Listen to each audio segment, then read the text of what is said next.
Quand on te propose 4 fois, 5 fois ton salaire que tu avais en alternance, à un moment donné, il faut faire un choix. J'ai choisi le choix de l'argent. C'est vrai qu'à l'époque, tout le monde disait « Non, tu fais une connerie, il faut faire des études, c'est important ». Quand je regarde un peu autour de moi, c'est vrai qu'à ma tranche d'âge, d'avoir gagné ce que j'ai gagné, d'avoir eu les évolutions que j'ai eues, en fait, c'est pas commun. Ok, salut Sarah. Salut. Est-ce que tu peux nous parler de ce qui a fait que tu es arrivée dans les métiers de la vente et du métier commercial?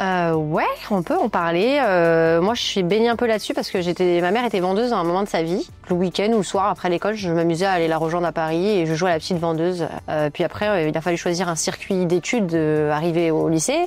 Et les sciences, c'était pas mon truc. Les maths, encore moins. Et puis du coup, je me suis dirigée vers le commercial en sachant pas trop ce que j'allais faire de ma vie, mais je savais que ça allait tourner autour du commerce. Donc j'ai dit, allez, un bac pro. Commerce, comme ça je suis large et puis j'aurai le temps de réfléchir précisément à ce que je ferai. Et puis on avance dans les études, super, j'ai mon bac, mais qu'est-ce que je fais? J'ai un peu ce leadership en moi, alors je me dis tiens, BTS MUC, management des unités commerciales. Et du coup, qu'est-ce qui a fait que après le BTS, t'es pas continué tes études et t'es cherché à rejoindre un poste en CDI directement après un BTS? Quand on te propose 4 fois, 5 fois ton salaire que tu avais en alternance, à un moment donné, il faut faire un choix. J'ai choisi le choix de l'argent qui m'a pas desservi jusqu'ici parce qu'en réalité, si j'avais pas fait ce choix-là, je serais pas là où j'en suis aujourd'hui. C'est vrai qu'à l'époque, tout le monde disait non, tu fais une connerie, il faut faire des études, c'est important. Moi, aujourd'hui, je suis pas pro-études, tu vois. Quand je regarde un peu autour de moi, c'est vrai qu'à ma tranche d'âge, d'avoir gagné ce que j'ai gagné, d'avoir eu les évolutions que j'ai eues, en fait, c'est pas commun. Je crois que déjà, dès la 2e année, on est passé du simple au double en rémunération. J'ai battu le premier record des 75 000 € de chiffre d'affaires, ça je me rappellerai toujours. Et ça, c'était en 1 an, quoi. Et on a bossé ensemble quelques années et 6 ans et demi plus tard, j'y suis encore, donc ça a joué. Du coup, dans les trucs franchement que je retiens, qu'on a beaucoup bossé ensemble et qui m'ont beaucoup servi, c'est beaucoup tout le travail qu'on a fait sur la partie important urgent. Parce que moi, à l'époque, je me rappelais, j'étais une sorte d'alarme incendie connectée 100% du temps. Tout était urgent, important, tout était à faire tout de suite. Ça, pour toi, c'est important ou urgent? Moi, je te dis, c'est les deux. Et tu me dis, non, va falloir choisir, c'est ou important ou c'est urgent. Tout le temps qu'on a appris sur l'organisation et la priorisation, parce que pareil, t'es commercial, tu veux tout faire tout de suite, tu veux encaisser ton chiffre d'affaires maintenant, tu veux faire tes primes demain, et du coup, il faut savoir redescendre un peu, souffler, temporiser, mettre les choses sur papier. Pareil, ça, tu m'as appris à le faire, parce qu'encore une fois, moi, je pouvais tout faire tout de suite, je le ferais tout de suite, quoi. Finalement, depuis que je te connais, je suis arrivée avec aucune connaissance. 1 an après, je suis senior. 2 ans après, je suis manager. 1 an après, je suis manager senior.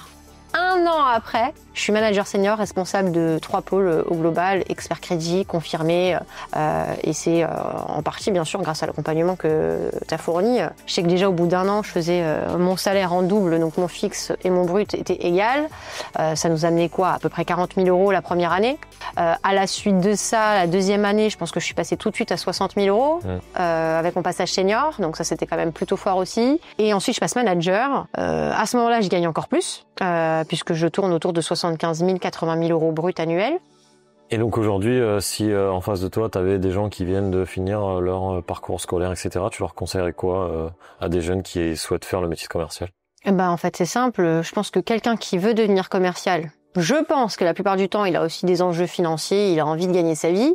Il faut qu'il fasse une formation comme ça d'entrée de jeu parce qu'il va gagner du temps. Moi, je le vois au quotidien, on recrute des gens qui ne le font pas. Ça prend du temps au démarrage. Alors que si moi-même, je pouvais recruter que des personnes qui avaient cette formation-là, concrètement, je gagnerais encore plus d'argent aujourd'hui parce que j'aurais que des équipes hyper efficaces, quoi. Donc, c'est le plus intéressant pour tous. Si tu devais résumer qu'est-ce qu'un un bon commercial potentiel, tu dirais quoi? Franchement, je me suis fait avoir à mon propre jeu à cette question. J'aurais pu refuser certains candidats qui a vu quelque chose que j'ai pas remarqué à l'instant T, et du coup, je dirais plus jamais à quelqu'un qui a un profil type. C'est la volonté, en fait. Je pourrais travailler avec n'importe qui, de n'importe quel âge, de n'importe quelle formation, domaine, d'où vous pourrez me dire j'étais boulanger hier, viens, parce que tu as la volonté de tout déchirer, et avec ça, moi, je fais des machines de guerre.